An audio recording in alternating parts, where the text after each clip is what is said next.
Bonjour à tous, bienvenue dans ce nouveau numéro de rencontre. Le premier sommet Chine-Asie centrale a eu lieu à Xi'an, point de départ de l'ancienne route de la soie. Qu'est-ce qu'on peut attendre d'un renouvellement des liens anciens et quels sont les nouveaux enjeux aujourd'hui dans la relation de la Chine avec l'Asie centrale? Nous allons en discuter aujourd'hui avec nos invités. J'ai le plaisir de recevoir sur notre plateau Monsieur Wu Zexian et Nicolas Hurezan. Vous êtes tous les deux commentateurs de CGTN français. Et mesdames Lotfi, vous êtes journaliste également. Je vous remercie d'être avec nous. Alors, je vais commencer par Monsieur Wu Zexian. Ce sommet est le tout premier à être organisé. Pourquoi ce sommet, selon vous? Bon, c'est vrai que c'est un sommet qui réunit tous les chefs d'État physiquement présents dans le même lieu, en l'occurrence à Pékin. Mais il faut savoir que l'année dernière, les chefs d'État, les 6, se sont déjà réunis par vidéoconférence à l'occasion du 30e anniversaire de l'établissement des relations diplomatiques entre la Chine et les 5. Bon, et d'ailleurs, les contacts entre les chefs d'État sont toujours fréquents. Le président chinois, M. Xi Jinping, a déjà visité 7 fois cette région. Il a visité tous les 5 pays. Tandis que les dirigeants, les chefs d'État des 5 pays, soit à plusieurs reprises, ils ont visité la Chine, soit successivement, c'est-à-dire les chefs d'État successifs de ces 5 pays, ont tous visité la Chine à maintes reprises. Vous voyez, donc les contacts sont fréquents au plus haut niveau. Dans les autres niveaux, au niveau du gouvernement, au niveau des institutions culturelles, commerciales, il y a beaucoup de contacts. Donc cette fois-ci, ce sommet permet évidemment de retracer ce qu'on avait fait, de revoir qu'est-ce qu'on doit faire à l'avenir. Le président chinois a prononcé un discours important. Les six chefs d'État ont fait le bilan de ce qui a été fait depuis le sommet de l'année dernière, le sommet par vidéoconférence. Bon, ils ont signé un document politique important pour identifier les orientations de coopération à l'avenir. Et puis, il faut aussi savoir que 4 chefs d'État des pays de l'Asie centrale profitent de l'occasion pour effectuer respectivement une visite officielle en Chine. Tandis que le 5e, le président du Turkménistan, avait déjà effectué la visite officielle au début de cette année. Vous voyez, tout ça permet de voir l'intensité des échanges entre la Chine et les pays de l'Asie centrale et les relations, l'excellence des relations entre la Chine et ces pays. Donc ce sommet, évidemment, constitue une étape de plus pour développer davantage les relations de coopération entre la Chine et les 5. Nicolas, qu'est-ce que ce sommet signifie pour vous? Je pense que c'est important que ça soit déjà en face à face, qu'il y ait des vraies discussions. Et on peut aussi voir que c'est un peu le prolongement aussi de l'Organisation de coopération de Shanghai, l'OCS. On voit que ce sont quand même beaucoup de pays, ces pays-là d'Asie centrale sont au cœur de ce processus. Donc en fait, c'est-à-dire ce prolongement-là, c'est maintenant axé vraiment sur les pays d'Asie centrale. On sent que vraiment Beijing a une politique une volonté de développer cet axe qui va traverser en fait, qui passe par le Xinjiang, qui va traverser l'Asie centrale, aller jusqu'au Pakistan avec des débouchés sur la mer. Donc ça, c'est vraiment important d'avoir cette entente, une relation qui soit à la fois stable au niveau politiquement, économiquement, aussi culturellement. Donc vraiment encourager un échange de peuple à peuple et aussi au niveau politique pour que toute cette région puisse en fait se développer ensemble mutuellement. C'est un peu l'idée du développement mutuellement bénéfique que la Chine met en avant. Donc cette communauté de destin partagé avec l'Asie centrale. Et donc c'est vraiment pour la Chine aussi, c'est important de développer la partie ouest de son territoire, parce que c'est vrai qu'il y a certaines inégalités entre la partie est, près des ports, et la partie ouest qui est moins développée. Et la Chine a vraiment une volonté de développer ces régions, je parle du Gansu, du Xinjiang, voire même le Tibet, pour que en fait toutes ces et en fait c'est important aussi d'avoir ces connexions avec ces pays d'Asie centrale. Donc c'est vraiment très important. Et je pense que après on voit, c'est la première réunion au bout de 30 ans de relations diplomatiques. Donc c'est gage que vraiment là, c'est parti sur une volonté politique assez forte de la Chine de développer ces relations. Et l'autre fille. Les relations entre la Chine et les pays d'Asie centrale, elles mûrissent. Après 30 ans d'existence, elles mûrissent comme un bon vin. Et aujourd'hui, il est temps de regarder ailleurs et de commencer une nouvelle ère. Pour moi, l'ouverture vers l'Ouest s'est effectuée avec le lancement du président Xi de ce qu'on appelle les routes de la soie, avec le Xinjiang comme pivot de toute la zone. Mais en plus de ça, on voit que cette région-là, c'est la clé de voûte du rapprochement Est-Ouest. Parce que tous ces pays-là sont le nerf névralgique, c'est la colonne vertébrale de toutes les routes, que ce soit un chemin de fer, que ce soit les autoroutes, mais aussi ce qu'on appelle les autoroutes de l'information. Si on prend par exemple le Xinjiang qui est aujourd'hui, qui abrite plus de 7 ports, de transport de grande envergure, celui de Olomachi, celui de Argos, celui de Hondiurab vers le Pakistan. Et tout ça, ça crée une dynamique et que ça revient vers l'intérêt de tous les peuples de la région. Parce que si on voit aussi, si on prend un autre aspect géopolitique, on voit que il y a un problème d'insécurité qui était mis en avant par plusieurs détracteurs il y a 4 ou 5 années, et ce qui peut représenter un problème pour les routes de la soie. Mais aujourd'hui, avec cette dynamique, avec ce sommet à Xi'an, il est temps d'ouvrir cette nouvelle ère, de regarder ailleurs et de créer vraiment une dynamique politique, sociale, culturelle, humaine, et aussi celle de ce qu'on appelle les autoroutes de l'information basées sur l'Internet, basées sur la 5G et basées aussi sur les grandes data. Donc je pense que cet espace-là, il va être au cœur du développement des routes de la soie pour souffler une dynamique qui va porter ces projets vers l'extrême ouest. Alors, j'ai lu un peu la presse et les études françaises sur la relation entre la Chine et les pays centraux. On évoque surtout des liens assez récents, mais on voit que ça, c'est quelque chose qui est très ancien, en fait. Les liens très anciens entre la Chine et les pays d'Asie centrale sont souvent assez ignorés aujourd'hui. Bon, ignorer, ça dépend des gens, parce qu'on se rappelle toujours de la route de la soie. Ça, c'est historique. Ça date de plus de 2000 ans. Voilà, la route de la soie, ça passe par les pays de l'Asie centrale. Bon. Donc, il existe des liens très très anciens entre la Chine et les pays de l'Asie centrale.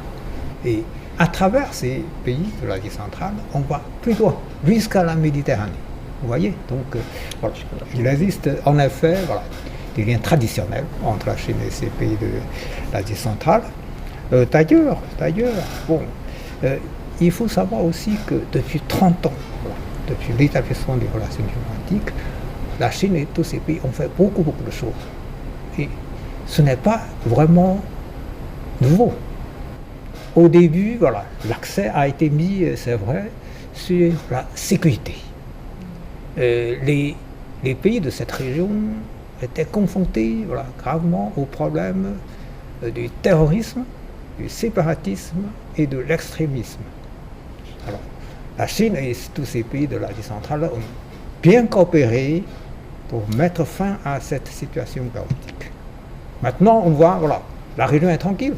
Bon, la frontière entre la Chine et tous ces pays, voilà, sont bien en sécurité. D'ailleurs, la Chine a signé des traités, voilà, avec les 3 pays voisins immédiats pour régler définitivement le problème de frontières. C'était exemplaire, parce qu'il n'y avait jamais de problème entre la Chine et les 3 pays de l'Asie centrale voisins immédiats à cause des questions frontalières. L'autre point, puisqu'on parle de la ceinture et route, l'ancienne route de la soie a donné l'initiative Ceinture et route lancée en 2013 par le président chinois au Kazakhstan, et puis les 3 pays immédiats plus les 2 autres, voilà, les 5 voilà, ont participé tous à cette initiative et on a réussi à réaliser beaucoup de projets, et dans tous les domaines. Et spécifiquement dans les infrastructures. Tout ça ont permis voilà, à ces pays enclavés qui avaient qui étaient confondus aux problèmes de développement à cause de leur situation voilà, géographique. Bon, et maintenant, grâce à toutes ces coopérations, grâce à la construction des projets d'infrastructure, eh bien, ils se sont bien développés. Et Nicolas, comment voyez-vous les apports historiques de l'ancienne route de la soie et l'ancien lien entre la Chine et les pays d'Asie centrale à la relation aujourd'hui? Alors, je disais, en tant qu'Européen, en tant que Français, c'est vrai qu'on a un imaginaire comme ça. Les routes de la soie, ça fait un petit peu rêver. C'est traverser des oasis, des déserts. On voit ces caravanes passer de l'est à l'ouest. C'est assez mythique en fait, comme ces routes en fait.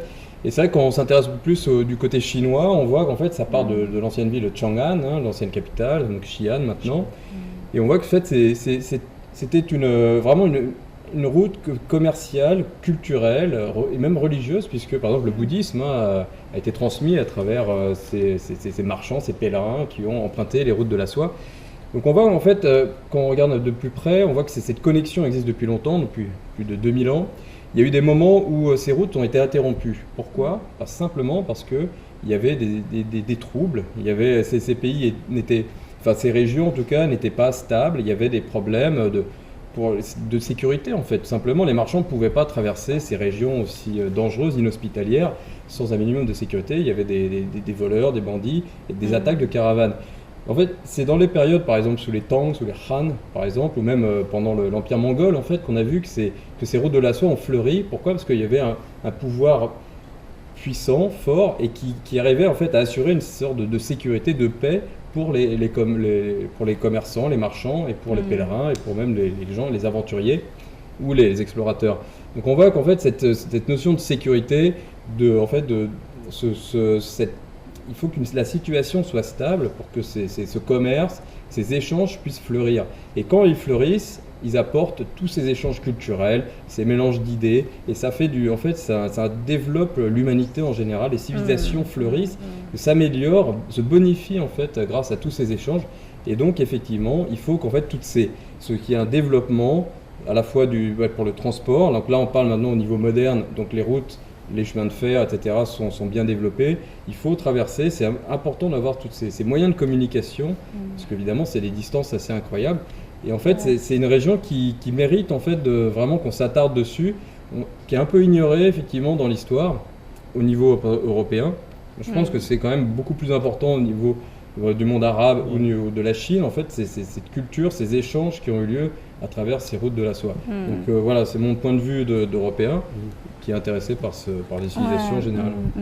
Ça me rappelle de cette histoire de ce moine très célèbre en Chine, Xuanzang, qui a traversé tout seul ces régions-là. Donc la sécurité, c'est effectivement très important. Et l'autre fille, quel est votre avis là-dessus? Oui,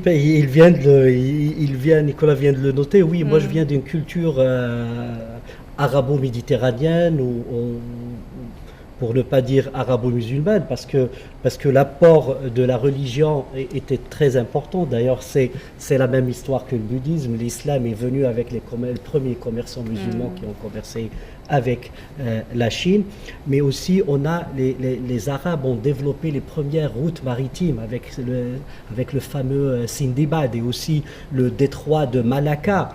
Et avant ça, il y avait le Janhe qui a conduit l'un des plus grands bateaux que l'humanité a enregistré jusqu'à aujourd'hui pour découvrir la Somalie aujourd'hui. Donc les routes de la soie étaient au cœur des échanges commerciaux, culturels entre les peuples de l'Asie mineure de l'Asie, de la Chine, mais aussi de la presque île arabique et pour aller après à la Méditerranée. L'un des véritables pour moi obstacles, c'est que on prend ce que vous avez développé au début sur le point de vue occidental, ou ce que vous avez lu sur une certaine presse française sur la question, parce qu'il ne faut pas oublier que cette région-là, elle faisait partie de l'ancien URSS. Et donc, il y avait un dogme. Avant, on venait de sortir d'une guerre froide et de placer ces régions, parce que après la chute du mur de Berlin, il y a eu une problématique. Est-ce que l'Occident doit pousser vers l'Est ou il reste campé sur ses positions? Et de là, on a eu directement la guerre en Afghanistan. Que beaucoup de gens, quand on revient à cette guerre, c'est une guerre qui a fait que la région ne se développe pas. C'est une question qu'on pose aujourd'hui encore en Europe, n'est-ce pas, de l'Est ou de l'Ouest? Oui, mais la problématique, elle est là. Avec l'initiative, la ceinture et la route proposée par le président Xi en 2013, la donne géopolitique venait de changer. Là, on est en train de parler d'une région qui peut être au cœur d'une nouvelle dynamique, d'une relation. Et elle peut jouer le rôle de pont ou de liant entre l'Est et l'Ouest. C'est une nouvelle mise en valeur. C'est une nouvelle mise en valeur. Et ça, on est en train de voir comment, comme ils l'ont expliqué tout à l'heure, avec des infrastructures à coût de milliards. Moi, j'ai eu l'occasion de visiter les montagnes de Palmyre en 2016 et j'étais l'un des premiers à traverser le port de Khandjilapo, qui est à 4600 mètres d'altitude dans la partie kirghize du Xinjiang. Et en arrivant là, on voit combien ça coûte de faire passer une ligne de train à haute vitesse pour faire partir un train de Oromachi à Gwadar.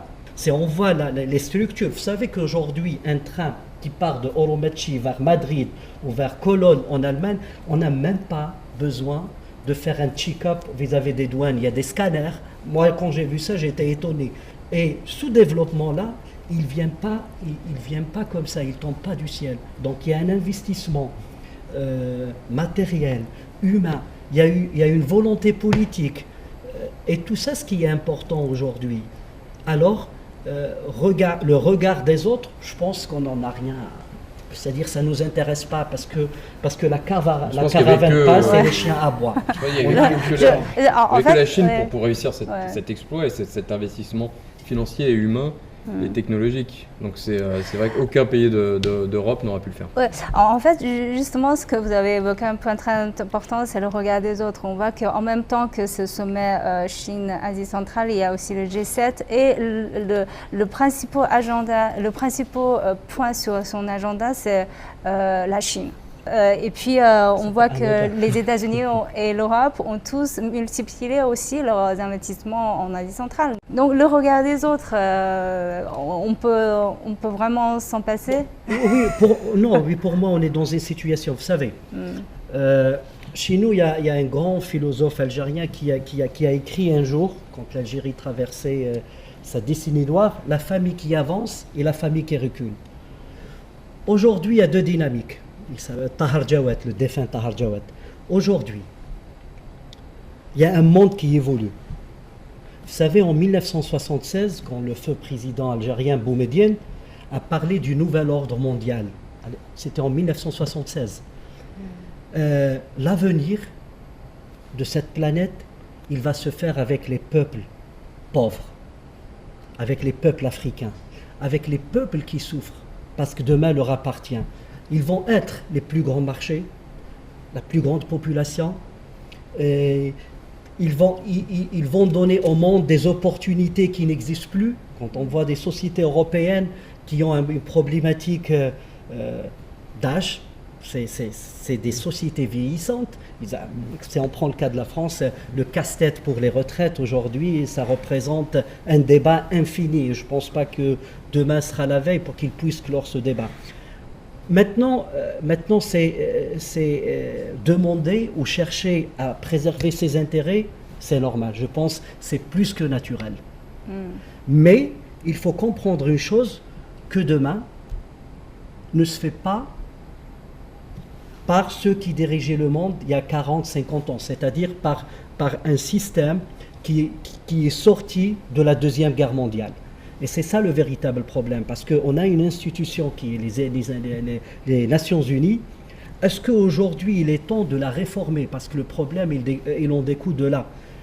Les gens doivent préserver la paix, doivent préserver le développement, doivent préserver cette terre, même sur le plan environnemental. Mais le problème, on ne peut pas préserver tout ça en étant... isolés l'un avec l'autre. Pas isolés, mais réfléchir pour soi d'abord. C'est-à-dire il faut chercher à construire ce que le président chinois Xi Jinping a énoncé, la communauté du destin commun, et commencer à construire.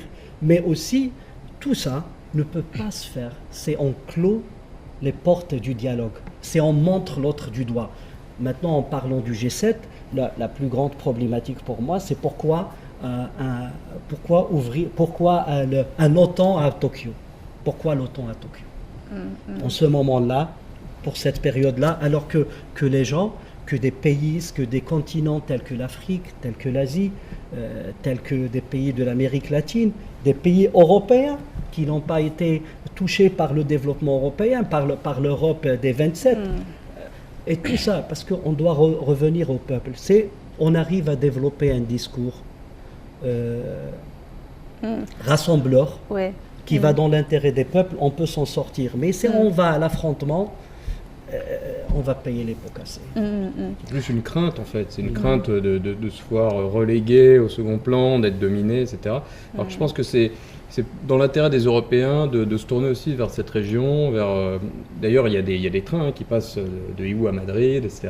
Donc il y a des nouvelles routes en fait. C'est vrai qu'il y avait des anciennes routes utilisées par les puissances occidentales depuis 2 ou 3 siècles et qui évitaient cette région, parce que c'est vrai que c'est des régions difficiles d'accès, on passait par la mer, le détroit de Malacca ou autre. Mais en fait ces régions-là aussi connectent l'Europe, c'est l'Eurasie, donc c'est tout l'intérêt des Européens aussi de se tourner vers ce côté-là et pourquoi pas d'unir leurs forces avec la Chine et avec les pays d'Asie centrale. C'est peut-être pas l'intérêt des États-Unis par contre qui protègent toujours leurs intérêts, et on voit ce qu'ils ont fait en Afghanistan, c'était pas non plus quelque chose qui a permis d'assurer la sécurité de cette région, en Irak ou d'autres endroits, ou ce qu'ils font maintenant dans le Pacifique.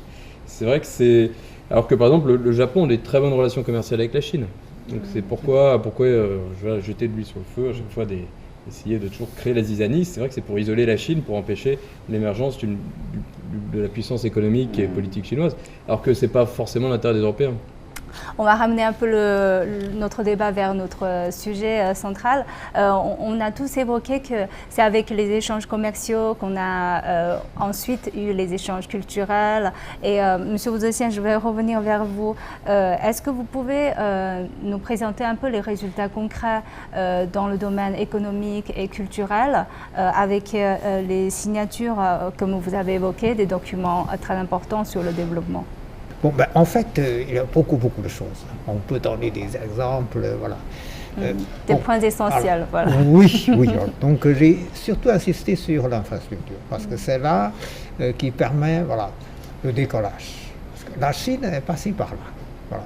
Au début de la réforme et de l'ouverture, la Chine était confrontée au problème de manquement de l'infrastructure, d'insuffisance de l'infrastructure. Et puis nous avons certainement, mis beaucoup l'accent sur la nécessité de construire des infrastructures. Et les pays de l'Asie centrale ont tout à fait compris l'importance de construire justement des infrastructures. Et la Chine et ces pays de l'Asie centrale ont beaucoup travaillé là-dessus. Et puis il faut savoir aussi, il y a ce fameux train Chine-Europe. Chine-Europe, ça se développe très rapidement. Ça coûte moins cher que le transport aérien. Et c'est plus rapide que le transport maritime, donc c'est devenu un lien très efficace du commerce entre la Chine et l'Europe. Et 80% des trains entre la Chine et l'Europe passent par l'Asie centrale. Et eux-mêmes, ils transportent leurs marchandises soit vers l'Europe, soit vers la Chine, soit profitant de l'accès à la mer de la Chine pour régler le problème de la situation enclavée. Donc, les infrastructures aide le développement économique, mais ça facilite également la vie quotidienne des gens. Voilà. Le plus grand tunnel, je crois, de l'Asie centrale, voilà, c'était en Ouzbékistan, voilà, a été construit par une entreprise chinoise. Et ça, voilà, ça profite énormément à la population de ce pays. Il y a beaucoup d'exemples de cela. En tout cas, le développement économique, ça donne la stabilité un peu à la région. Évidemment. En fait, pour conclure, je voudrais demander à Nicolas et à l'autre fille, respectivement, très brièvement, là, on parle d'un renouvellement des liens anciens. Donc, est-ce que ces renouvellements de liens anciens entre la Chine et l'Asie centrale peut apporter aussi des nouveautés, comme vous avez évoqué tout à l'heure, des nouvelles idées, par exemple, à la relation Chine-Europe, et pour l'autre fille, Chine-Afrique, ou entre la Chine et le monde arabe? Alors, je pense qu'il y a déjà, ça va être une meilleure compréhension, simplement. Déjà, effectivement, comme on vient de le dire, il y a plus d'échanges de personne à personne, les personnes peuvent se déplacer. Ils vont apporter aussi peut-être une originalité qui est liée à leur culture. Et c'est toujours important d'avoir comme ça des nouvelles idées qui viennent. Parce que souvent, on reste avec des anciennes idées qui commencent à péricliter. Ouais, voilà, des stéréotypes, c'est assez stérile. Et à chaque fois en fait, qu'on demande la parole à des gens qui n'ont pas eu la parole avant, ou qui l'ont gardée pour eux, et qu'on méprisait un petit peu, on regardait de haut, en fait, si on commence à les écouter, on va voir, ah oui, il y a des bonnes idées, effectivement on peut faire ça comme ça, que ce soit... Parce qu'ils ont développé des connaissances sur leur terrain, sur l'aridité. Alors par exemple pour l'environnement, ça peut être intéressant de voir comment eux, ils arrivent à gérer des zones arides, alors que nous, on voit avec le réchauffement climatique, c'est le problème qui va arriver en France, c'est de plus en plus aride. Donc peut-être qu'il faut être à l'écoute de ces gens qui ont vécu dans un autre endroit, dans une autre situation, qui ont une autre approche, et on va les écouter, on va voir comment ça peut se passer. Je pense que malheureusement, en Europe, on a besoin de nouvelles idées, parce que avec que ce soit le réchauffement climatique ou les problèmes géopolitiques actuels, on a besoin de se renouveler. Je pense qu'il peut y avoir un renouvellement dans ce coin du monde. Pour moi, pour être bref sur ça, on est dans le siècle de l'innovation, et je pense que toute idée positive, c'est à apprendre.